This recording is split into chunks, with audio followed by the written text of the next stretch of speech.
Bem-vindos ao podcast Crédito Sem Segredos. Eu hoje trago aqui o meu amigo António Pereira, que é contabilista na Contária. Obrigado, António, por teres Obrigado, aceito aqui obrigado. o convite.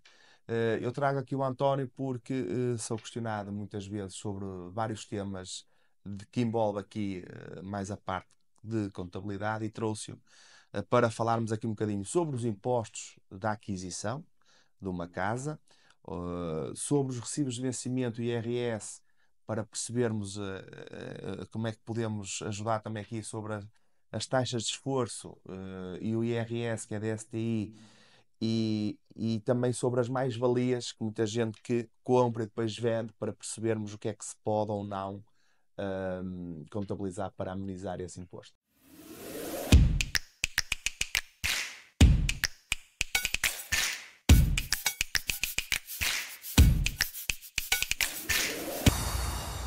António, eu chamei-te cá e uma das primeiras coisas que eu queria desmistificar aqui é que eu falo com muitos clientes que me dizem: e pá, eu comprei um imóvel, paguei 5, 6, 7 mil euros de escritura. Quer dizer, as pessoas dizem que estão a pagar um valor da escritura. Esse valor varia, como sabes, consoante o valor da escritura, mas a realidade é que a escritura se calhar foi a coisa mais barata que pagou. Não é? Provavelmente, Pronto, muito provavelmente, provavelmente. porque existe aqui, tirando as comissões bancárias, quem recorre a financiamento, existem impostos que são iguais para quem faz financiamento e mesmo quem paga a pronto pagamento. E aqui os dois principais impostos que estamos a falar é o imposto de selo, concordas comigo, e o IMT. O IMT.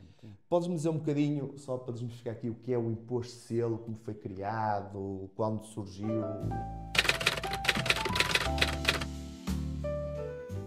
O imposto de selo é simplesmente o imposto mais antigo que existe em Portugal. Ok. Foi criado, segundo reza a história, em 1660 e depois sofreu uma alteração, uma pequena alteração, já no ano 2000. Portanto, nós tivemos aqui várias centenas de anos em que o imposto de selo ficou inalterado e foi utilizado principalmente para trocas comerciais e chamava-se imposto de selo porque era um imposto por papel. O IMT também já foi conhecido como o imposto de CISA. Era o antigo imposto de A CISA. antiga CISA, que as pessoas Antiga falam CISA. muito. Sim, sim. E, portanto, são principalmente estes dois impostos que, no caso de uma compra, na compra de uma casa, de um imóvel, que vão incidir sobre essa mesma transação. O imposto de selo, pelo aquilo que eu sei, é uma percentagem fixa, que Fixa, é zero, 0,8% exatamente, do valor da escritura, exato. e o MT é tabelado. O IMT tabulado, quer seja para habitação própria permanente ou então para outro tipo de habitação, quer seja para investimento, quer seja para uma Que nós chamamos de habitação secundária. secundária. E também há tabelas diferentes para Portugal continental e para as regiões autónomas. Nós temos quem compra um imóvel até, salvo erro, 100.435, fica isento desse imposto. Só a partir daí é que inicia a tabela. Existe duas tabelas. Existe a tabela para a habitação própria permanente e para a habitação secundária? Existem, Existe. existem, Ok. existem Então, duas quem tabelas. faz uma compra por habitação própria permanente tem um benefício, isto é, uma pequena redução do imposto por ser habitação própria Própria permanente. permanente. Ok. Aliás, Impecável. o sistema fiscal português está preparado precisamente para beneficiar, e nós temos casos recentes disso, em que está preparado para beneficiar sempre a habitação própria permanente. Portanto, isto não é exceção. Claro, estes casos que estás a falar, é estes apoios agora que são dados aos jovens até aos Jovens, 35 anos, entre outros, que é só válido para a para a habitação habitação própria própria permanente. permanente. E para residentes em Portugal E também. residentes em Portugal, embora possam ser estrangeiros, mas Mas residentes em em Portugal. Portugal e que declarem os rendimentos em Portugal, não é? Exato. Por isso, fica aqui também já a dica que, se infelizmente é jovem, tem até 35 anos, mas está a trabalhar na França, na Suíça, ou noutro país qualquer, mas é português, mas como não está a declarar cá os seus rendimentos, não é? Não tem acesso a Não, essa. não vai ter acesso. Poderia trabalhar, por exemplo, poderia fazer trabalhos para o exterior, mas desde que fosse através de uma empresa portuguesa e os seus rendimentos fossem Aliás, através. o próprio intuito da lei é precisamente para, primeiro, captar, porque estamos a falar de habitação para permanente, não é? E, portanto, primeiro, captar pessoas para que venham viver em Portugal, sejam eles portugueses ou estrangeiros, mas que fiquem em Portugal e, obviamente, que os seus rendimentos sejam portugueses ou que paguem impostos em Portugal. E, portanto, o Estado, para dar alguma coisa, também quer algo em troca, não é? E isso é uma forma De captar de isso. captar. O sistema de finanças já está programado a partir do momento que quando metes o número de contribuinte para tirar os impostos, se as guias vêm a zero ou não. Não é preciso fazer nada. Não Isto é? no caso dos jovens, Dos jovens, já está, é automático, consegue saber se aquela pessoa, aquele número de contribuinte, ou aqueles números de contribuinte, porque pode haver pode aqui, haver por dois. exemplo, num caso casal, em que os dois tenham acesso ao benefício fiscal ou apenas um deles possa ter acesso ao benefício fiscal e o sistema já está automaticamente a fazer automaticamente essa leitura e a atribuir o benefício a quem tem direito. Só para enquadrar aqui, se é jovem, tens até 35 anos e cumpres todos os requisitos, não tens que fazer nada, porque automaticamente, na altura onde se tira as guias dos impostos, o sistema de finanças emite a guia a zero.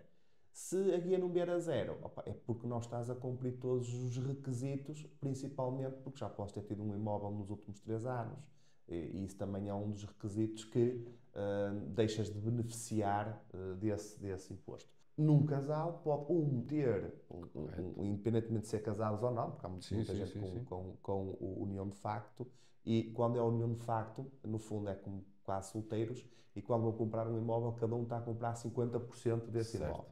Por isso, um pode ter direito e o outro não. Exatamente, e lá está, porque desde que não cumpra, sei lá, um casal em que alguém desse casal tem 36 anos e o outro tem 34, estamos já aqui, logo na primeira premissa do benefício, da isenção, em que um não está a cumprir, e portanto isto é cumulativo, não é? Claro. Todos aqueles requisitos, seja de idade, como falaste muito bem, que não pode ter tido um imóvel em seu nome nos últimos 3 anos, não ser dependente de um agregado familiar, que isso também é importante. Eu já tenho o meu trabalho, mas ganho o meu salário, mas depois no IRS está como dependente ainda. Estou com os meus pais. Com os meus pais, porque normalmente quem vai comprar, não é? Claro. Uma casa, uma habitação para permanente, está em casa dos pais ou de familiares. Mas se no IRS figurar como dependente, já não vai ter já direito. Não tem direito. Portanto, tem que cumprir se um deles cumprir todos os requisitos, essa pessoa vai ter direito, ou seja, esse quinhão, esse benefício vai ser partido em dois, um tem direito, o outro não. O outro basicamente, imagina que tu tens 34 anos, mas o teu companheiro tem 36 ou 37, o teu companheiro vai pagar, mas tu não. Existe. No fundo, os impostos são divididos a meio. Exatamente.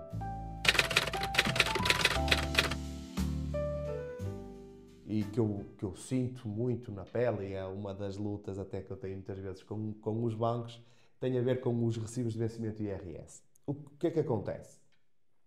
Eu tenho muitos clientes que me apresentam recibos em que o valor líquido a receber são valores consideráveis, muito acima até da média portuguesa, mas depois o IRS não representa esse valor de rendimento. Isto é, um cliente ganha 2.000 euros, teoricamente no IRS devia ter um valor total de 24 mil, mas muitas vezes tem lá 10 ou 11 ou 12 mil e depois pensa, e bem, que pode comprar um imóvel porque tem taxa de esforço até, por exemplo, 200 mil euros, mas através do IRS, que também é calculado pelo banco, que o banco faz o cálculo através da taxa de esforço, que é os seus vencimentos, e da DSTI, que é o IRS, quer dizer, passa a taxa de esforço e não passa a DSTI, isto é, já começa a haver aqui uma negociação com o banco, às vezes é ultrapassada, às vezes não é. Não se assustem, porque muitas vezes também conseguimos junto da banca ultrapassar isto. Aqui a ideia era explicar o motivo porque é que isso acontece, porque é que uma pessoa que ganha 2.000 e de repente não está. Posso-te adiantar que na realidade o que eu vejo é que esses recibos de vencimento vêm com muitas variáveis. Isto é, se formos ao ordenado base, o ordenado base é o salário mínimo ou até pouco mais. Mas depois existe ou é ajudas de custo, ou é mapas de quilómetros, ou é despesas de representação, ou, não é? Podes-me ajudar aqui a desmistificar um Sim, bocadinho é um isto? bocado isso que acabaste de dizer. Portanto, muitas vezes nas empresas portuguesas são utilizadas as chamadas ajudas de custo, que são divididas em vários tipos de ajudas, não é? Até é mais comum são os mapas de quilómetros, deslocações e representações, ah, mas que na realidade não são uma remuneração. E, portanto, partindo desse princípio, o recibo de vencimento mensal é obrigatório que esse valor esteja lá mencionado e descrito, Representado. mas não é uma remuneração. Porquê? Porque uma ajuda de custo não é mais que uma devolução de um valor que o funcionário, ao longo do mês, foi suportando por conta da entidade patronal e no final do mês a entidade patronal vai devolver esse valor. Um exemplo, um mapa de quilómetros em que eu, para exercer a minha atividade profissional, preciso do carro, utilizo o meu carro, e portanto durante um mês faço um mapa, e muito bem, faço um mapa de quilómetros, onde fui ao cliente A, B, C, Todas as despesas e inerentes eu àquilo.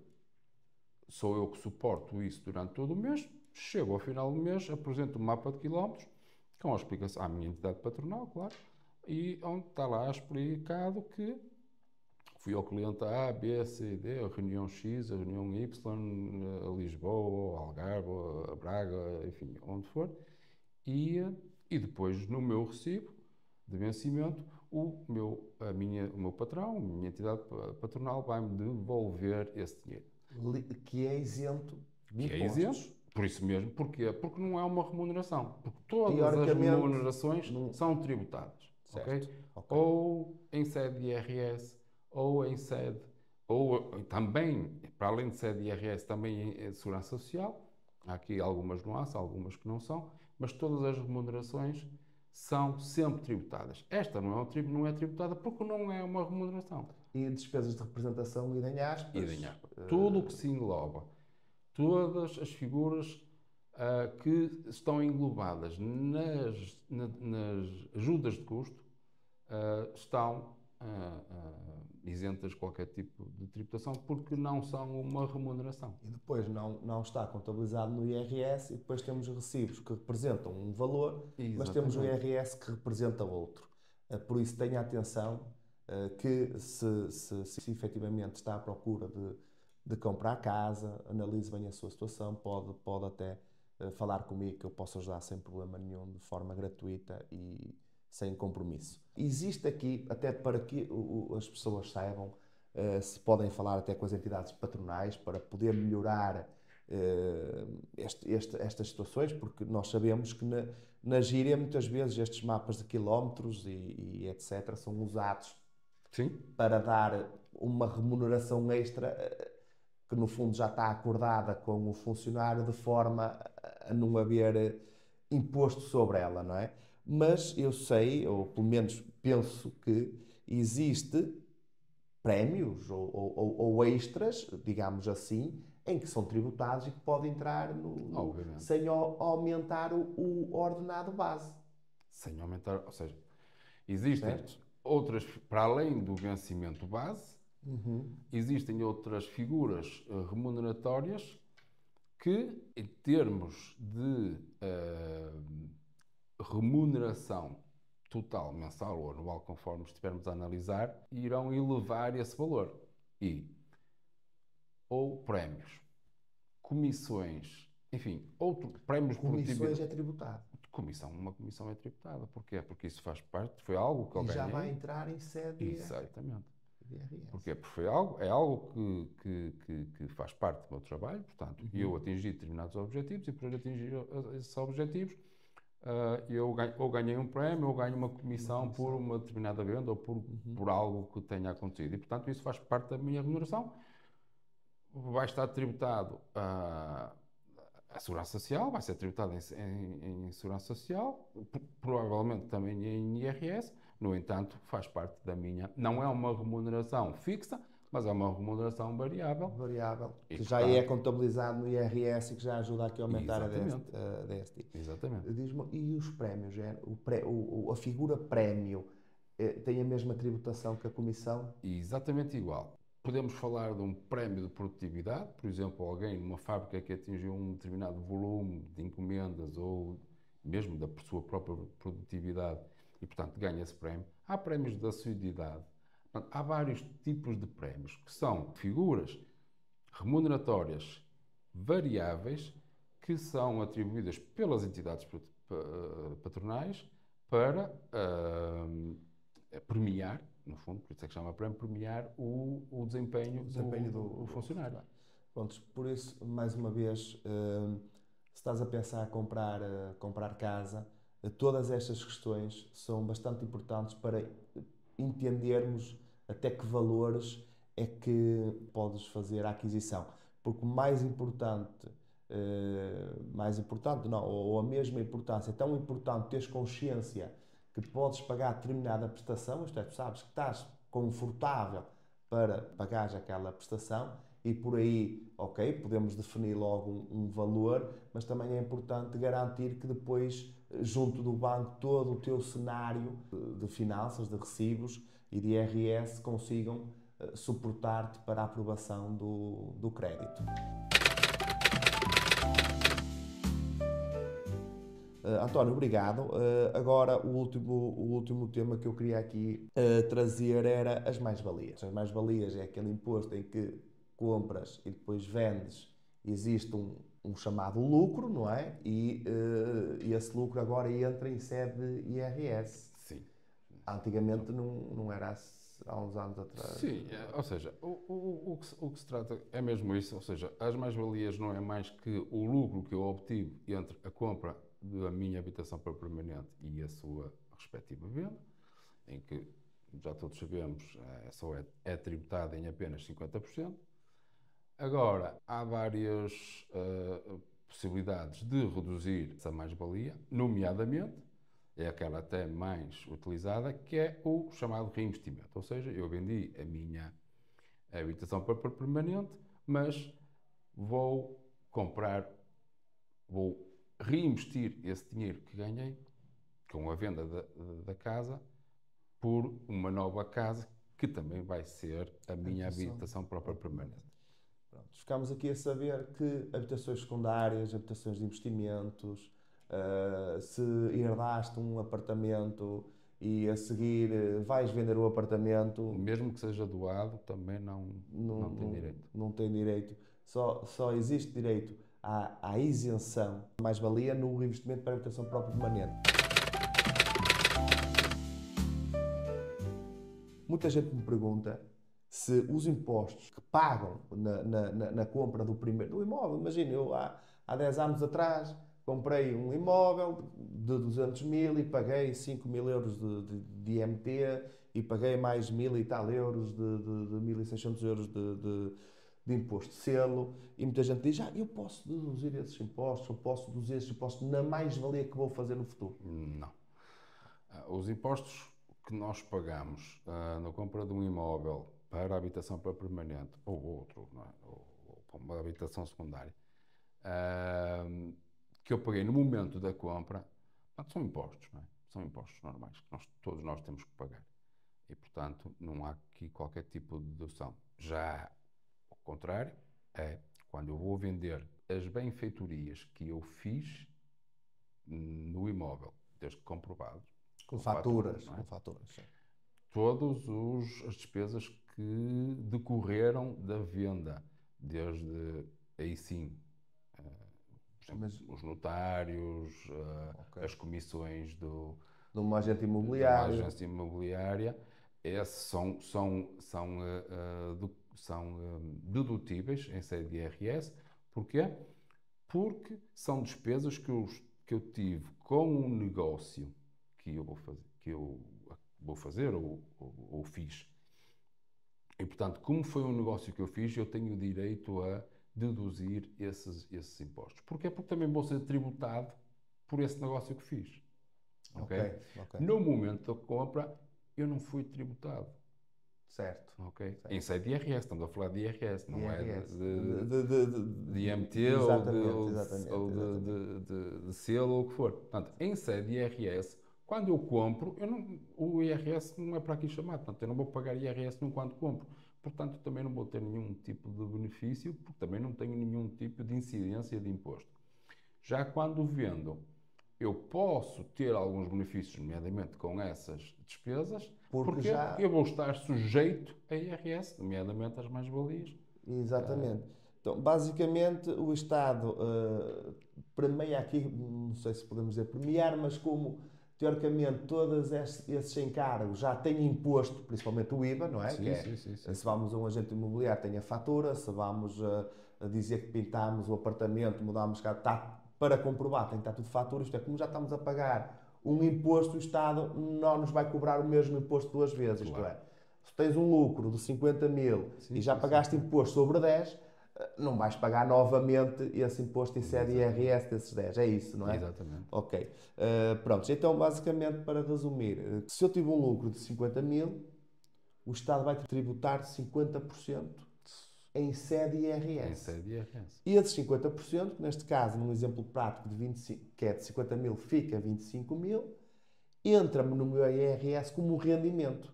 Exatamente. E depois esse rendimento aumenta aos meus rendimentos anuais que já tenho, que é os salários ou todos os outros, Sim, sim, sim, sim, sim.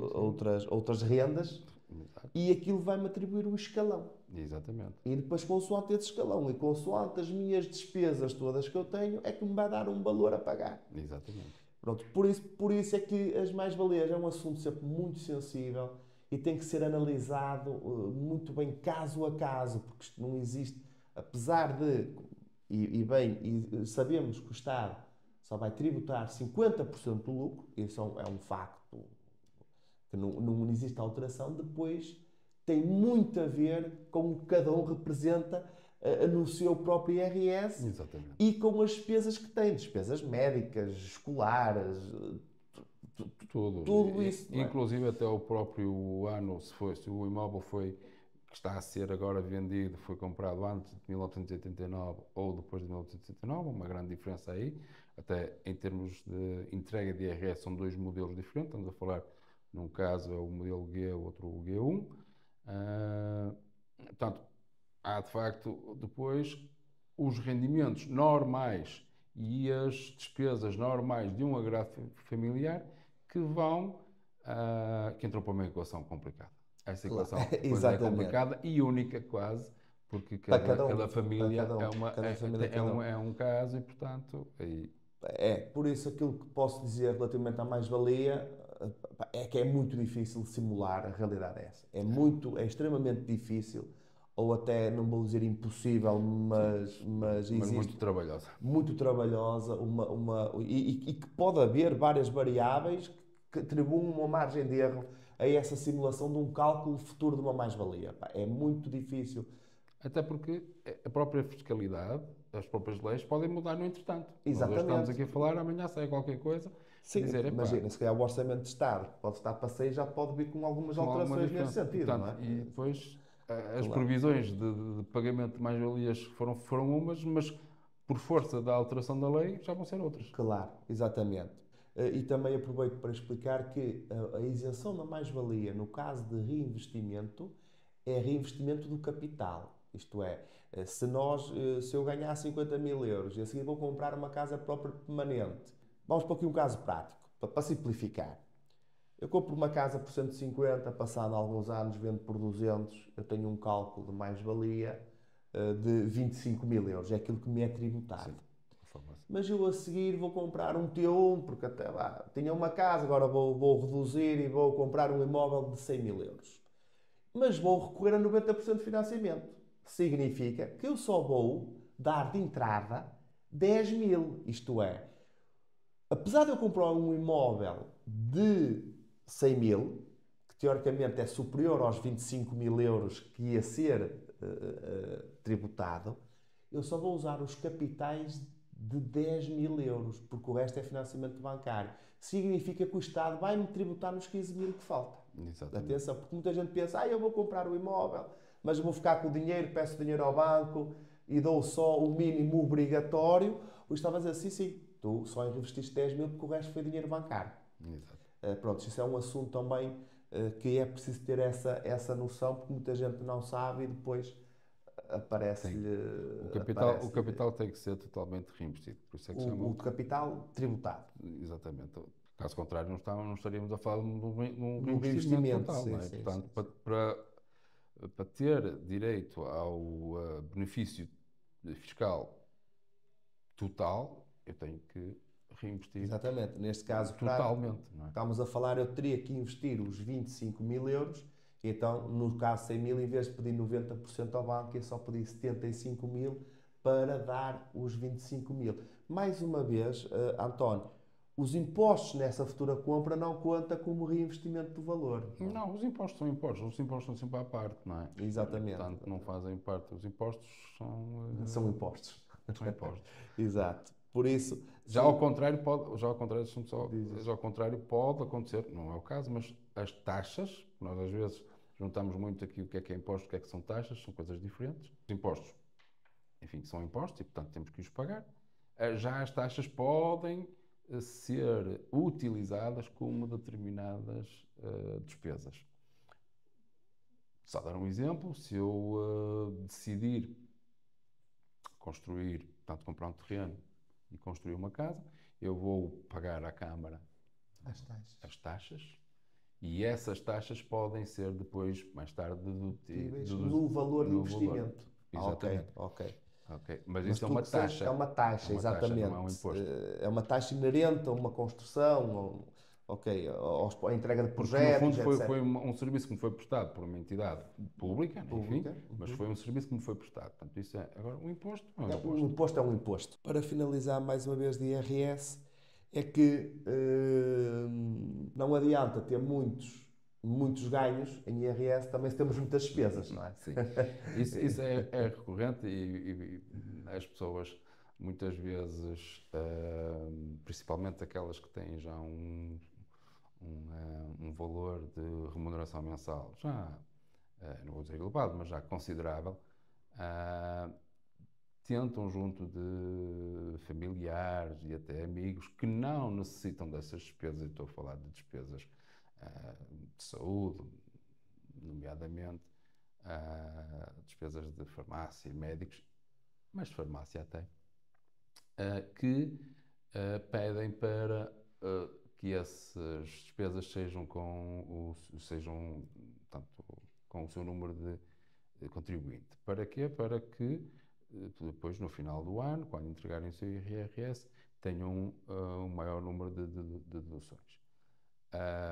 Pois bem, em termos imediatos, isso é bom porque, no fundo, vai pagar menos IRS ou não vai pagar tanto IRS, conforme o caso, mas depois chegamos aqui, quando queremos adquirir um imóvel através de um crédito, o banco vai Analisar ver, o valor não é? líquido, Ou não é? seja, quando estiver a fazer a análise, vai dizer, ok, você até ganha muito bem, mas também tem muitas despesas e, portanto, Exatamente, a taxa de esforço vai ter o mesmo, não é? Exatamente. Vai ter o mesmo. Sim, porque só para a DSTI, que é através do IRS, é calculada pelo valor líquido. Eles pegam no valor bruto, deduzem os impostos desse valor bruto, depois deduzem as tais despesas inerentes ao IRS e vai dar o valor líquido e é sobre esse valor que é feito o cálculo. António, muito obrigado. Foi um gosto. Optei muito Prazer foi todo meu. aqui a desmistificar estes temas, porque sinto que as pessoas querem saber mais, querem estar mais informadas sobre este tema, por isso estou muito feliz por ter feito este episódio.